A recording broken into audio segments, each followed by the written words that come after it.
Good afternoon. My name is Rosemary Pena. I am president of the Black German Heritage and Research Association and adjunct professor of German Studies at the University of British Columbia at Vancouver. Today's event is the 19th in the BGHRA's All Black Lives Matter series and the 13th produced in collaboration with Davidson College. My colleague Emily Frazier Rath and I are delighted to welcome Maseho, an inspiring artist and activist from Hamburg, Germany, whose artwork will soon be featured on our conference website and advertising. We appreciate her incredible generosity memorializing the occasion of our 10th anniversary and our 5th international event. But before we begin today's conversation, I'll ask Emily if she'd be so kind as to first acknowledge our sponsors, tell you a little about our work together, and then formally introduce you to our special guests. Emily? Hello, everyone, and thank you, Rosemary. My name is Emily Frazier Rath, and I'm a visiting assistant professor of German Studies at Davidson College, which is a small liberal arts institution just north of Charlotte, North Carolina. I'm also the executive director of the BGHRA Institute. As this is our last event of the year, I'd like to take a moment to thank Rosemary for calling me into this important work she's been doing for so long through the BGHRA. Though I had met Rosemary in various conference settings throughout the last years of my graduate study in particular, it wasn't until this past summer that I really began to understand the depth, breadth, and resonance her work has in German studies circles, adoption and childhood studies circles, and Black diaspora studies circles, and beyond. I know that many of you already have known this about Rosemary for a long time, that you've known about her work, her reach, and her unending commitment to what she does. So this is no news to you. Others here, though, today may not yet know Rosemary, in which case I'll encourage you to seek out her work, publications, as well as what we have going on at the BGHRA website, and spend some time with her. For me, I am grateful and humbled by the opportunity to work with you, Rosemary, every day as a co-educator and co-conspirator now. I'd like to thank you for helping me grow in my understanding of what collaboration can make possible. I'm looking forward to 2022 with you. So our conversation with Maseho today, whom I'll introduce momentarily, is the next installment and last of the year of the BGHRA's All Black Lives Matter series. Beginning in the spring of 2021, the BGHRA has invited scholars, activists, and artists whose work and lives intersect with, influence, shape, and inform Black German studies to share their experience, their expertise and stories with the BGHRA community and beyond. All of the series videos can be found on our YouTube channel entitled Black Germans. Many of these conversations featured our students today, some of whom are in attendance, in Dr. Pena and my co-taught class at Davidson College entitled Black German Art and Resistance. Most of their final projects are up on the BGHRA website now, and we encourage you to have a look and listen. They are, like the students who did them, absolutely brilliant and deserve to be considered and engaged with. And I'll put these links in the chat momentarily. This talk today is made possible by the Davidson Arts Across the Curriculum Enrichment Fund, which, quote, supports creative endeavors that seek either to enrich the classroom experience by integrating the work of visiting artists like Maseho, or to enhance the student experience through travel to museums, theater performances, literary talks, and more. My deepest thanks to Sherry Nelson, Director of Davidson Arts and Creative Engagement, for her support. And as always, to our German Studies Department Program Administrator, Meg Sawicki, whose logistical support has been invaluable this semester and beyond. Finally, it is an absolute honor to introduce to you our special guest today. Maseho is a Black German artist specifically focused on a visual concept artist, specifically focused on the Maseho Hanseatic visual concept. A writer, a curator, a poet, and a storyteller. Or to sum it up, she's an Afro-cultural artivist made in Hamburg. Afro-cultural artivists are not really in demand in the German labor market. Therefore, Maseho works as an online marketing and executive assistant as well. Her art is predominantly, but not exclusively, coined by her commitment to Afrocentric mythology, history, and contemporary experiences. She is the initiator of Hamburg's Black History Month's Poetry Night. Her works include Arriving in the Future, Stories of Home and Exile, which was an anthology that came out in 2014. Many of you know that. Featured in the film, she is also featured in the film and the book Millie's Erwachen or Millie's Awakening by Natasha Kelly. Examples of the latest exhibitions, Recording African Fashion and Hairstyles, The History of the Afro, a text for wall art, and the catalog of the Africa X Fashion Now exhibition, Museum für Kunst und Gewerbe in Berlin from 2019. It's All About Me was the curator in the Kulturzentrum des Bürgerhauses Eidelstedt in 2019 as well. Her current projects are the Afro-Hanseatische Salon, which launched also in 2019, which is a program blending performance, theater, and talk show, which is in line with the Ukubono Sisters Initiative, a creative Black women's collective Maseho founded to achieve more of the space, funding, and awareness for Black female creators in Northern Germany. So without further ado, I'd like to pass things on to Maseho. We're really looking forward to your presentation and to the Q&A. Thank you.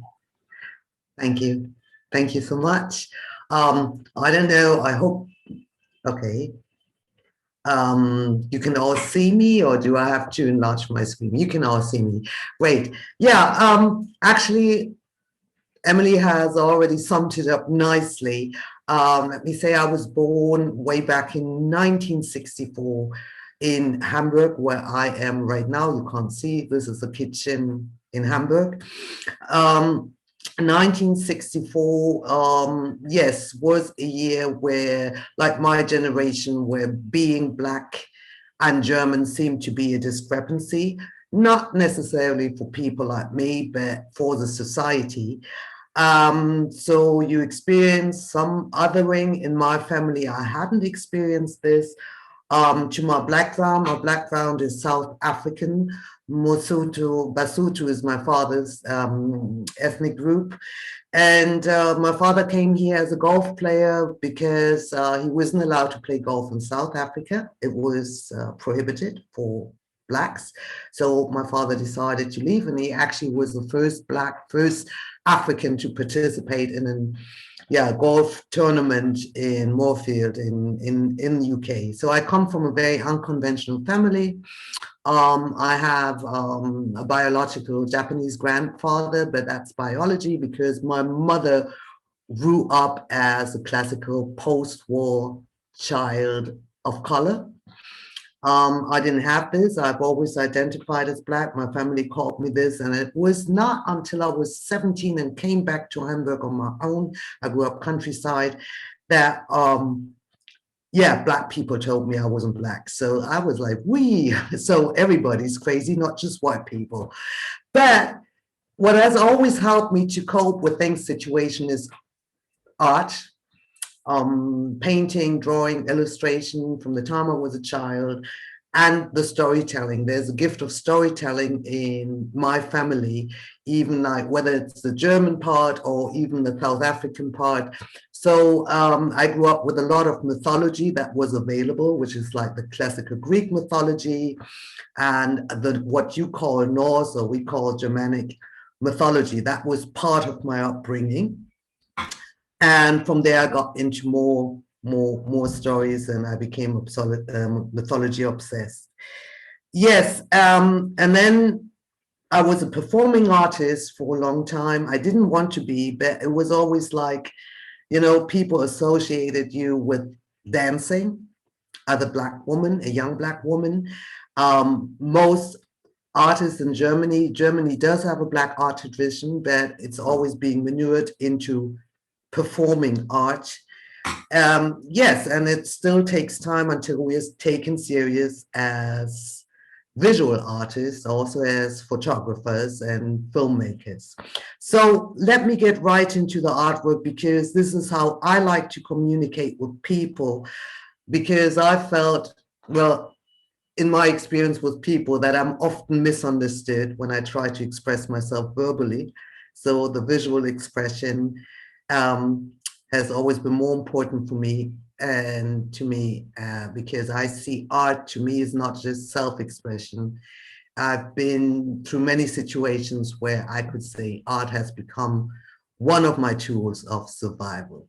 Yes, surviving in a society which says you do not really exist as who you are. So I was coached. I hope it really works out. I go on to, oh, here I am. I hope you can see it. Can you see? Okay. Okay, this is Time. This was back in the 80s, how I came back into visual art after like my experiences was performing art and also performing in a stereotypical way, like samba dancing, limbo dancing, just like the kind of performing like people expect. And I wasn't happy in the way I was framed as a female performing artist and a Black female artist on top of it.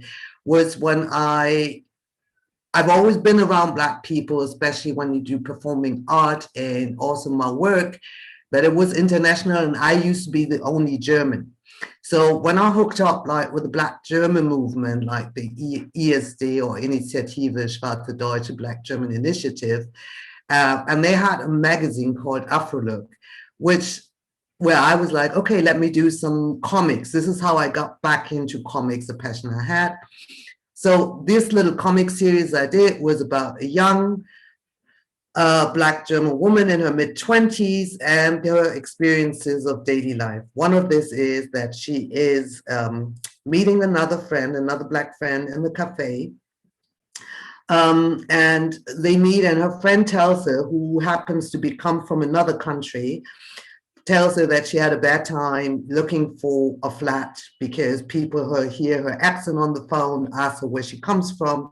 When she says she's African, they tell her like, oh, well, sorry, but the flat has already been taken.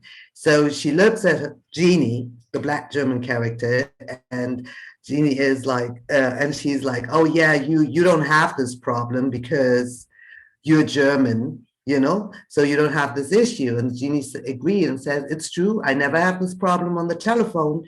But, when I made the appointment, I stand in front of the door to look at the flat, then I'm told it's taken. So, and then they both laugh about the situation. This is based on my life experience. This happened to me many a times. And yeah, it wasted a lot of my time. Sometimes I wish I had been denied on the phone.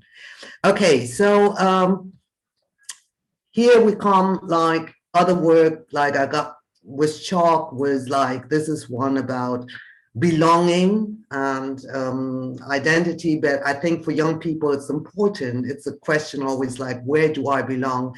Especially if you have a bicultural, bi-national heritage, which is not exclusively a Black topic. You don't have to be of African origin to feel this way.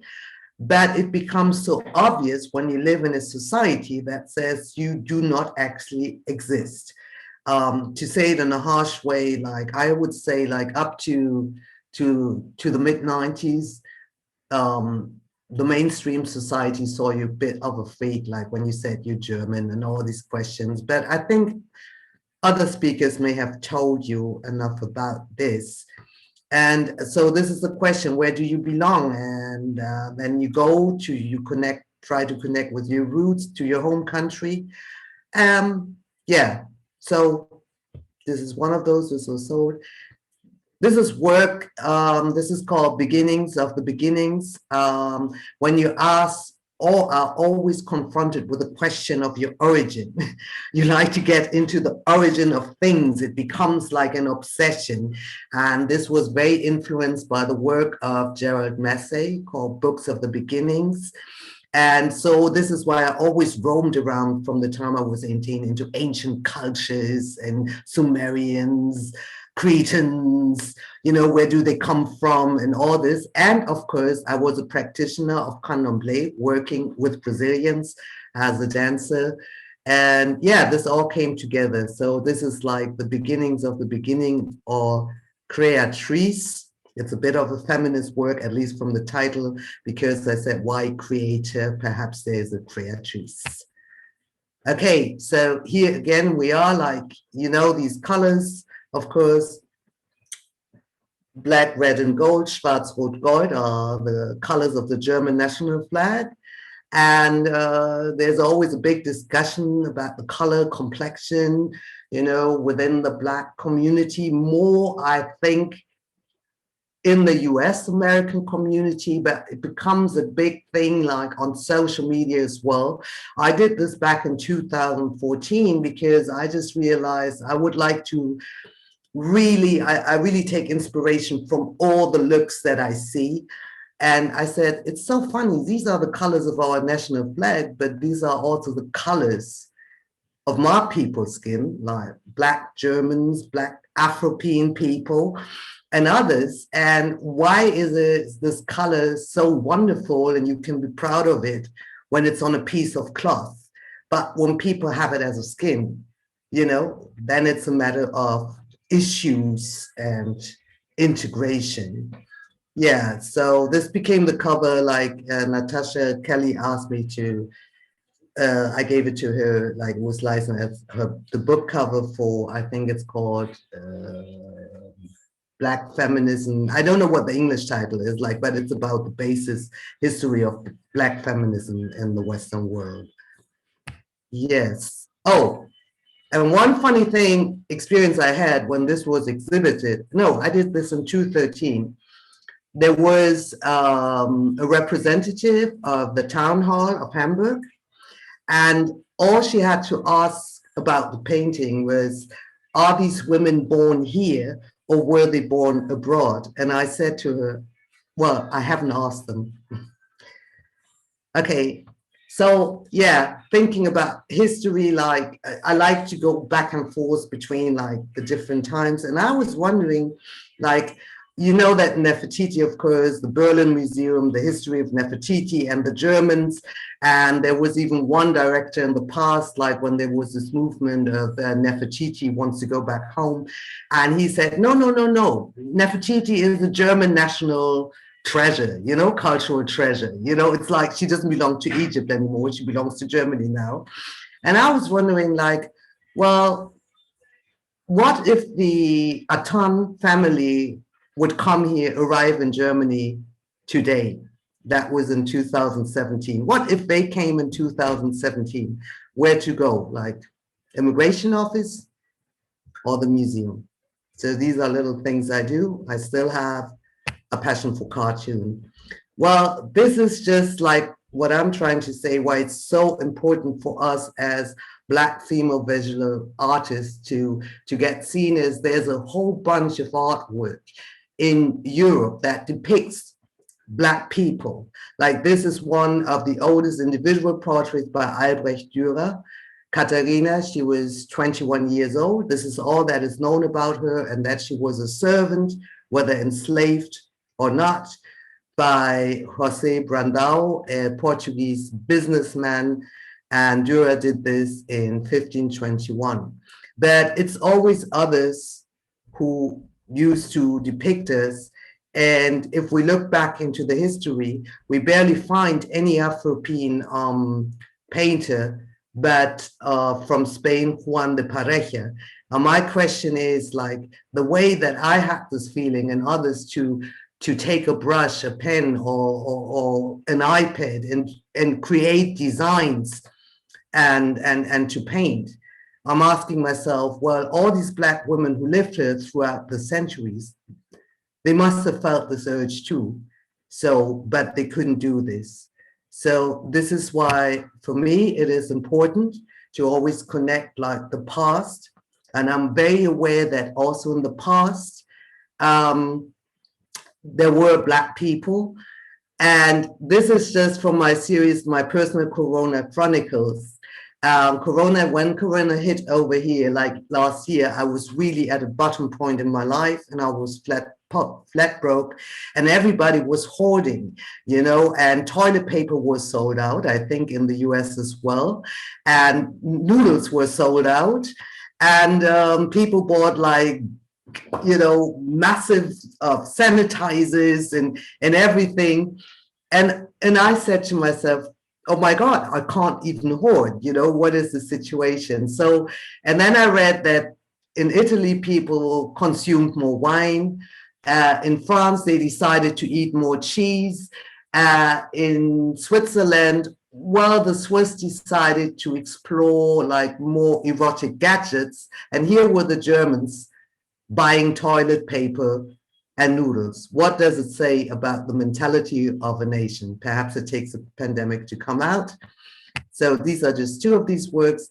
This is me.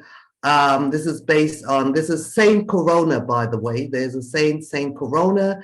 She is a patron like the one you can, who's supposed to protect you from plagues and diseases. And yeah, so this is my interpretation. And the background you see is, this is a very old painting or print, like copper print, I don't know what you call it in English, of the city of Hamburg, what it used to look like around the 12th century. Yeah, so this is what I'll do to connect with my work. And yeah, this is the one you decided to take. I'm also reclaiming, I'm very aware, like I said, I grew up with also with like this mythology from here, everybody's regional. And I reclaim this. This is Urt, Verdandi, and Skuld. Now, if you see from, I don't know if you see my cursor, like the one you do.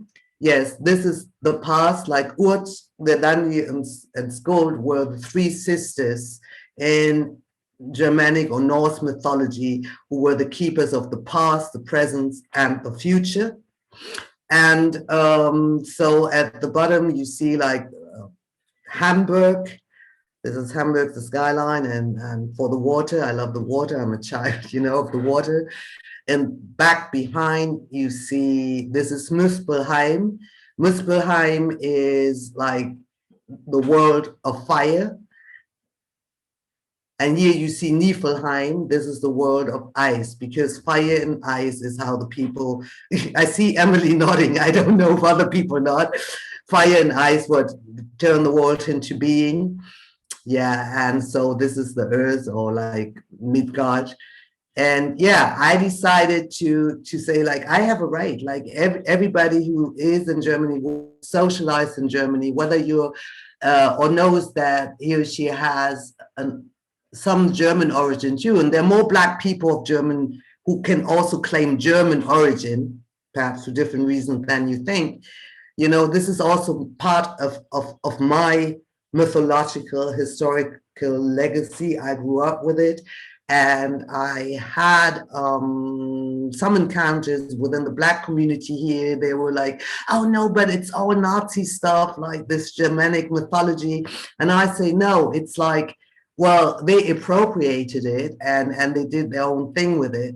But that doesn't mean that back then, like if you go back into the second or third or fifth century, those people, not even called Germans, but those ancestors of mine were definitely not Nazis. I don't know if they would have been nice to me or if Black life would have mattered to me, but they were not Nazis. And so, yeah, this is also, I think, my contribution, what I think is necessary to free ourselves from this. Okay, this is the Afro-Hanseatic Salon that Emily had told you about.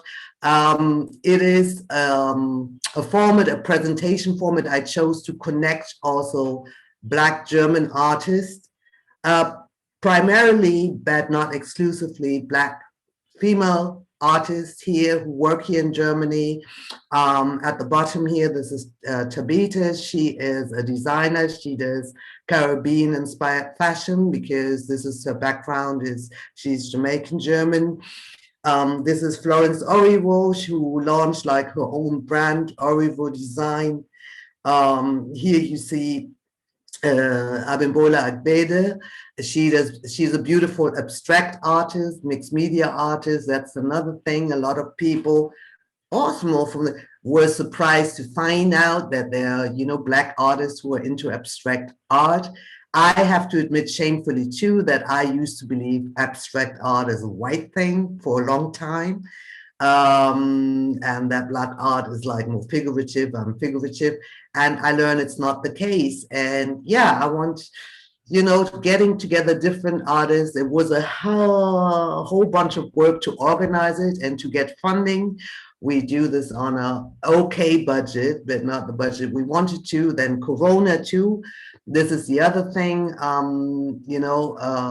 What about all these artists? Like I said, Black artists over here are overwhelmingly in performing art. What does it mean when we're hit by Corona? And they are also comedic yoga instructors. This is Akuswa Aset, who gave a beautiful song. So I like to get all genres together, like song, dance, poetry, improv, theater, because I say, why always stick to one form? Now we only do photography. So now we only do paintings. Now we only do poetry. I don't like this. Now it's only, yeah, because this is, I think, what my life reflects is like blending different elements and cultures. Oh, wait. I just have to stop here. I'm also into skin tone research, science, because I'm really surprised that it's such a major topic, skin tone science. And everything that I take in, I try to digest by visualizing it. So I say goodbye for my presentation. 28 seconds, I made a little video of this artwork, 28 seconds. And thank you very much for exploring my art.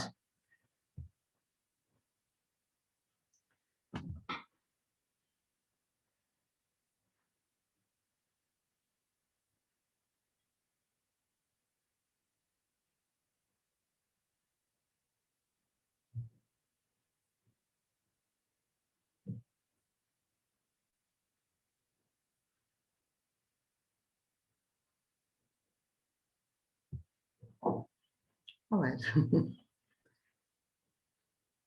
Thank you so much for that. There's so much to think about and talk about, and we're so glad we have about a half an hour to do so. So I'm just going to encourage everyone to write your questions in the chat or submit them via the Q&A function below. And we already have a really beautiful question here. So what an incredible presentation. This person begins. I would like to hear how you would define the concept of illustration in comparison with adaptation, for example. And if possible, could you please share some of your favorite theorists, lit review that explore the field of illustration? This person is a Brazilian MA student from the University of Victoria, Canada, developing a project on visual interpretations of Franz Kafka's creatures, and any insights would be very appreciated. Amazing work. Okay, I think because I'm gonna get I saw a question. The question is exactly, or because I just said my speakers without, the question is like my interpretation of illustration versus adaptation. Exactly, and then if there's any favorite theorists or others that other resources you could share. Other resources, theories. I think adaptation is like, I don't really draw lines. I'm just telling people, especially if the people who want to study art. I never studied art.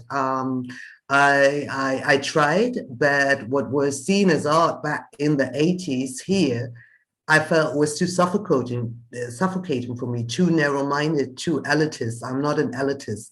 I like to connect with everybody. And I'm just saying, it's not necessary to draw a line unless you want to. I explore all genres. I do also what I call like color me cuddly. Sometimes I do cute stuff, glitter stuff. I watch children programs like where you learn how to make things and stuff. I get a lot of inspiration from there.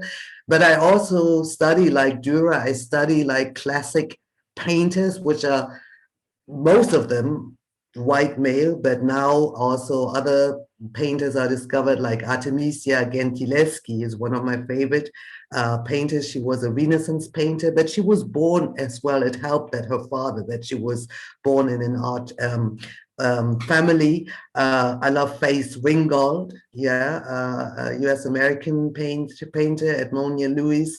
So I don't draw a line. Try whatever. When all of a sudden, like all the time you've been working with, let's say, oil or digital illustration or ZBrush, like, and all of a sudden you feel like some fabric and say, oh, I want to do a collage. Just try it. This is how I still learn. I still learn. I don't draw a line. I let others judge whether they think it's an illustration, an adaptation, or a painting, or just a graphic. Yeah, I just want to do things. All right. They say thank you. And Mm. also, yeah, we have some chats for those of you who don't speak German. Thank you, Maseho. Yeah, it really is delightful or nice. Do I have to click into the chat to see questions, or are you? There's no questions in the chat yet, but people can submit them either through the chat or the Q&A. Here's another one actually in the chat now. So I see it. Yeah. Is your artwork exhibited in Hamburg and somewhere else in Germany or internationally? Well, I'm going to make this happen. Yeah, it has been exhibited in Hamburg and also in Berlin, but in a way that was too low budget for me. People still here have this idea. I'm talking about the Black community, like you have to do it for the cause and for the struggle and do things just to be seen. But I say, like, I'm older now. I used to be like this, but I need a budget because my bills don't pay themselves by itself. But I created my solo exhibition in 2018, and we will have like the Afrohand, the artists along. This performance program was the first part. The second part will be a group exhibition with me and two other artists, and some fashion also as artwork. This will be like 24th of April until like for a month. And yeah, I created and I got the funding. This is how it's done. Yeah, and I will make sure that I will organize to be. So all I can say to this, like if you are somehow, and it doesn't have to be because of color, nationality, a member of a minority, we live in a world where you have to make yourself happen. I will happen internationally, but nationally, yeah, I'm happening, a lot of more and more happening. Yes. Thank you. I mean, through this video, you're happening internationally already. Thank you. I couldn't show all. I couldn't show like yeah, and I'm working on a book that I'm still working on it, so I didn't show excerpts. There's some excerpts, yeah, but follow-up question: where will the exhibit be in Hamburg? The exhibition will be at the, if you're from Hamburg, you know, like the Grindelallee. For others, it's a central area in Hamburg. Yeah, not too fancy, but quite fancy. And we have rented a beautiful pop-up showroom gallery, you know, all glass and white, really posh. That was important for me. I wanted a, not too posh, of course, but I wanted a posh place. Yeah, quite posh. Poshy. I was wondering if we could talk about the painting that you donated, or that you're not, we're getting from you for the BGHRA. The Three Sisters. Yes, and in particular, you mentioned that, from far left to right, we're talking about the past, present, and future. And on the far left, we have the darker black figure. In the middle, we Yeah. have sort of a brown, but brown. She has vitiligo. Yes. Vitiligo. Yeah. And on the right, you have a very white figure. Could you Yeah. speak about what that correlation or that relationship between the color and the past, present, and future? Okay. The past actually is, I'm not saying everybody in the past had in particular this complexion, yeah, but we know that being of color or a brown skin tone, quite intense brown skin tone, especially around the tropic. That's what I learned from this, getting into the skin tone science. Yeah, around the tropical region, like is very, very common. It's not exclusively African, because this woman could also be from Micronesia, from Melanesia, from Australia, right? So we used to have a wide collective without any continental hashtag, so to say, for this complexion. And this is what I wanted to show. And also in Europe, like the first hunter-gatherer populations until like 8,000 years ago were brown-skinned people, but with blue eyes. So people connect something, or there's something also in Germanic Norse mythology that connects dark skin with ancient, which is somehow something they fear, like ancient secret mysteries and so on, but also something they admire, like the Black Madonna is another proof of this, like the Great Dark Mother. And in particular, if anybody, I don't know how many people are, but if you get into Norse mythology and how the world was created from fire and ice, like I said, the word of ice in folk is Niflheim, and the word of fire is Muspelheim. The only being at the beginning was Sutra, and Sutra was the black giant, who in the end, when Ragnarok happens, he and his black hordes, this is how it's in, my German mythology, Sutra and his black hordes destroy the world. So he was at the beginning, he was the only being, and he will be at the end. And I think perhaps if you explore more into this, I'm not a psychologist, but yeah, it could explain a lot about the world we live in and some of the prejudices we have, or essential prejudices that we have, and some experiences people have who are judged dark-skinned by whose standard? Light-skinned by whose standard? Yeah, so yeah, and I think it's very deep. Yeah, I know my African mythology too, especially my South African, but yeah, I grew up with these stories. Yeah. And I was told this by my grandmother and by my step-grandfather, Benno, and he said, Schwarz wird immer sein, which means, sorry for those who don't speak, black is eternal. Yeah. So this is what I grew up with. Yeah. Okay. Yeah, and so Stephen in the chat says, very interesting reading comparative history and the lack of inevitability of whiteness as being dominant prior to the 17th century and Enlightenment, though being prevalent and also deeply racist. So progress is seen after a certain point to be Caucasian, and the leverage having been gained by Europeans when it could as easily have been elsewhere. Thank you very much. But this is like you say, like being dominant prior to the 17th century. Well, there are many reasons to it. It's not just whiteness, because one should not forget, in Europe, when you grow up in Europe, what you learn very fast is you know, how important it is what part of Europe you come from, because Europe is, there's not like one Europe. Like Africa, I mean, okay, Africans, they have their bickerings and competitions, but no West African would say that a Central African or East African is not really African. But in Europe, it matters because you have Europe, which is the European Europe, and you have just Europe. It's not the same.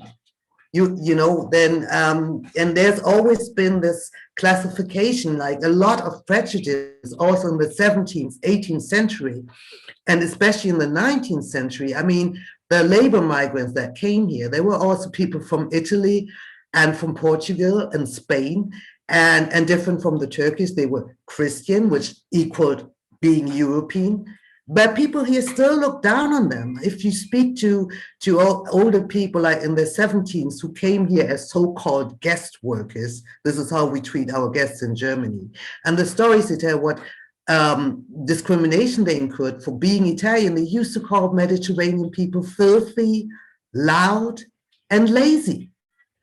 And that was Mediterranean people who call Black people filthy, loud, and lazy. But so it's not like the Caucasian thing. I think Caucasian is a thing in the US, but most Europeans wouldn't call themselves Caucasian, especially as they are real Caucasians. And they would tell everybody, what do you mean you're Caucasian? You're Dutch, you're German, you're French, you're anything but Caucasian. Yeah, okay. Thank you. That's true. Like the last statement I see, Eastern Europeans. Yeah, you see it. You see it. Yeah, it's different. It's a judgment. Yeah. Yeah, I can also recommend the book, The History of White People, that Kristen just mentioned in the chat. Yeah, I've been studying white people for the past 25 years, so I think it's more. Is he what ethnicity is now painted? African American, as far as African. Yeah, so yeah, but like I did field studies. I was born here. I did field studies in white people, and I'm not really into it anymore because I know, yeah. So it's nothing new to me. Like I would have to lie. I'm more into showing like the diversity of Black cultures, because people talk about a Black culture and Black spirituality, but this is all pluralism. I would like to show this. Yeah. And so maybe in that vein, you could tell us a little bit about the book that you're writing. Yeah, the book is called Time Travel Throughout Africa. It's more a lookbook because sometimes I don't know what passion. I'm torn, like, between my passion for writing or for painting, illustrating, and it's a book with coffee paintings. I published a little bit on my Instagram. I may type it in the comment section. You can look it up. You have to scroll a little. And basically, it's a book about, traveling through the Afropean history of Europe, through different places and how it all started. And it's an amazing journey to myself, and it will be with coffee illustrations. I chose coffee as coffee is an instrument. It's an African coffee. The coffee comes from Africa, East Africa in particular, the province of Kaffa. This is why we call it coffee. And but then it became also an instrument of colonialism by forcing people like monocultural monocultivation, forcing people to plant coffee. And then again, their coffee, like the fair trade, when all this started, and there are like this little coffee corporations also in Uganda and other parts where it becomes also a mean again of liberation. So these are the dynamics of oppression and liberation. Something that starts free can become an instrument of oppression, but then again can also become an instrument of getting more self-empowerment, autonomy. Yeah, it's called Time. I wanted to publish it like around next year, Black History Month. Yeah, it's rough, but I have a week off next week because I also work and I can get back into it. Yeah, but I'm more focused on collectives. And for me, it's very important not to just have like the shining blacks, like those who are outstanding, who against all odds had this great education, but also like, yeah, the people who just try to get by because the average people, like I think you accept other collectives when you can accept that many of them are like average people, not just different from the average people of your own collective. But if you only pick out like those ones who are excellent, because I speak to all kinds of white people. I do not just approach a white person and say, oh, if you're not a Nobel Prize winner, or you have never been featured in a magazine, or you have never published a book, why should I speak to you? You see? So, and this is like, yeah, this is what takes the movement or shows the result of a movement, how the larger collective reacts to it. Like, yeah, I'm interested in average lives too, and their That's so lives funny. as well. Yeah. How do you do the research, or how did you do the research for this book? Yeah, first of all, it started with books. I read books like by J.A. Rogers, who has published a great self-taught historian in his days, who left Jamaica when he was 19, naturalized as a US American, and traveled on his own expenditure throughout the world to meet Black people from everywhere and worked mediocre jobs to do so. And of course, his marriage failed because his wife was fed up with his ambition. But yeah, from books I read here and there, and now like online research is like, this is what I do for a living too. So I have like a zillion sources stored. This is like my little treasure, my mini iPhone 5, which I have another one that I use for communication, but this one I just use to store pages. And yeah, I find, sometimes it's not even like research. Sometimes it comes to you, it comes to you. Yeah. And I'll have quite a few books. And then just like with the people, if you look into the history of Afro-Europeans, for instance, then you find like this painting by Dürer, where it just is a name here. Then you have others who left bones, but or tombstones, but not really names, not a birth date, just and from there you just pick it up and yeah. Mm. Yeah, we talked a bit about this phenomena of taking sort of just a little piece of knowledge, like the portrait of Katarina that Dürer produced, or like there's a film called Majub's Reise, which talks about an extra. I know. Yeah, Majub. Who we don't know anything else about except for what we see really on film and just a handful of accounts. So could you speak about how do you then take that object and that life that's produced from it and produce something that can create meaning today, but also sort of reconstruct or I don't know, yeah, I know what you mean. I think by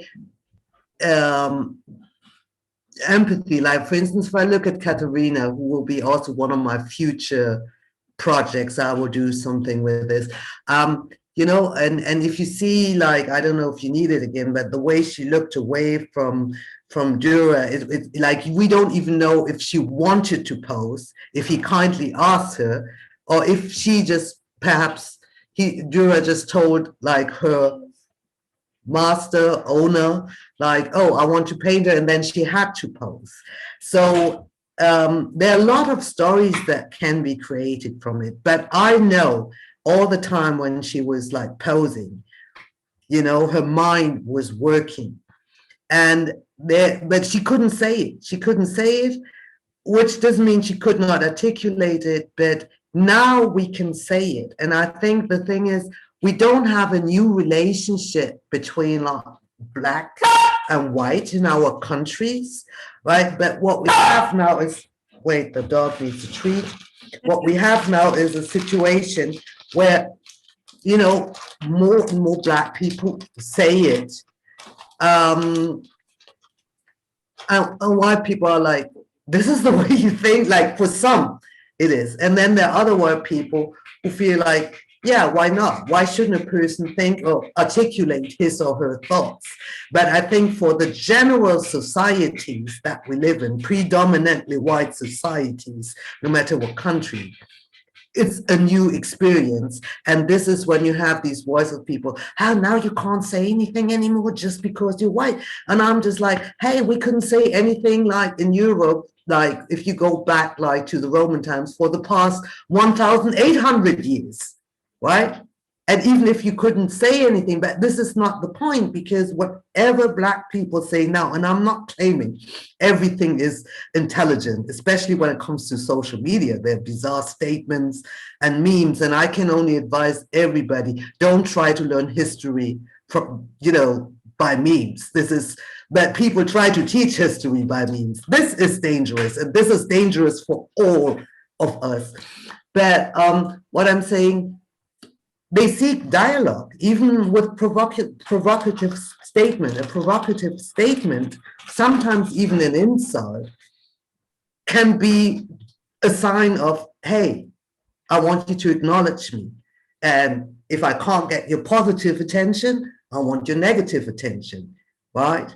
So, and readily Black people pick up on this. Like, when it comes to demanding at least negative attention, like white people used to be way up there, but we're readily picking up. So that probably means we normalize a bit, despite we're living in really abnormal times with the pandemic. Yeah. Okay. The equivalence of the Gainsborough portrait of Black man in a red velvet suit from roughly contemporary times, where time taken must denote something. Like surely a painter doesn't put in that much work if it means nothing to them. So okay, good. I know Gainsborough too, but I don't want to talk about Gainsborough's work or Dürer's work or Ulrich van Arp, who painted Black people. I'm not going to talk about, because this is really happening. You can go out there in French, in Spanish, in Dutch, because I read these languages too, and also like in English. You find like that the museums are busy collecting and analyzing and creating works with all this work that white men did, portraying Black people and sometimes also Asian people. But I'm here to talk about, and this is where I feel you don't take away my discourse, right? By doing so, this is really nasty, because I try to introduce you to the world of Black female art that is happening now. So don't come to me with the dead white men who had their light. Thank you very much. I want this respect, right? If you want to start to learn about Edmonia Lewis, learn about Faith Ringgold, learn about, all these history of Black artists you have in the United States. I can't, even for me, it's hard to keep the names, because I'm so, we all trained, I'm trained. I can tell you like 10 white painters in no time. 10 Black female painters, although I looked for them, but my brain was not trained to keep the names of Black painters, whether men, women, non-binary, whatever. So I'm not talking about Gainsborough, Dürer, or whoever painted a Black person. There's so many of them, like starting with the illustration of the Queen of Sheba, small painting, but no, we talk about Black female art, in this case from Germany, and I'm just the tip of the iceberg, because I've been around for so long. We talk about all these artists who stopped, especially when it comes to female artists, who couldn't go any further because they had to raise children, or they had another artist lover who got jealous, male artist, and didn't want her to continue her art. So it's just the tip of the iceberg now. And I want to live in a world I will not witness, that perhaps my great granddaughters, I will have great granddaughters as well, or sons. And what I want for everybody, no matter what you do, whether you do science or art is science is art too to me. A lot of great artists were scientists and vice versa. That whatever you do, and when you are honored to be the best, that you can really say yes, I was one of the best, because there's never just the one best, but one of the best. And that you don't have to think that fear that you were only granted to be one of the best because somebody wanted to uplift a minority member, or when we talk about racism, which can also be defined as an affirmative action for white people, white men in particular, white women too, because you're white. You don't want to be the best, or give your best and people acknowledge it because you're white. You want to be of everybody. And I think this is what I would call a world of healthy competition. And healthy competition without guns and ammunition is necessary, because that will stimulate like the mind, the zeitgeist, and create a better zeitgeist. We want to give our best, and everybody should have a chance to give the best.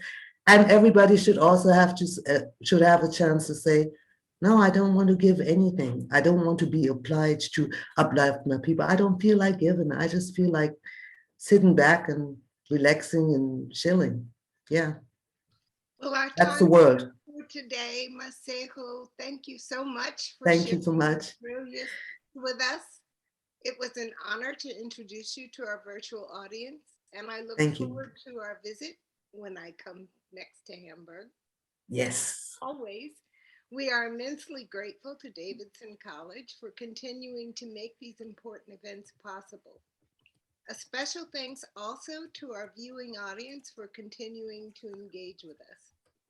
Please stop by our website at bghra.org, bearing in mind that we've still got quite a bit of housekeeping to do since our recent renovation.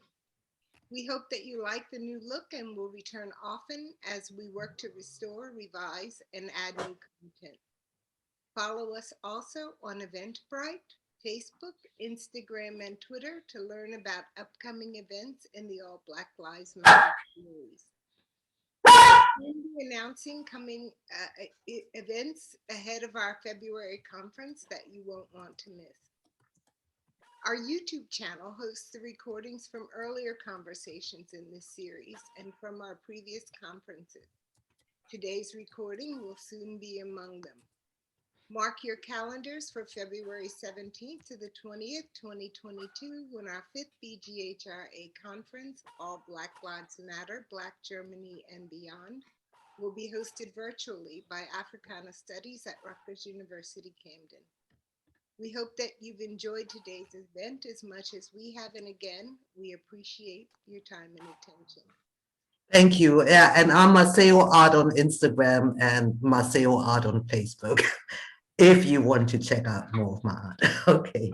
Thank you so much for having me. It was really wonderful. I wish I could have seen everybody, meet everybody.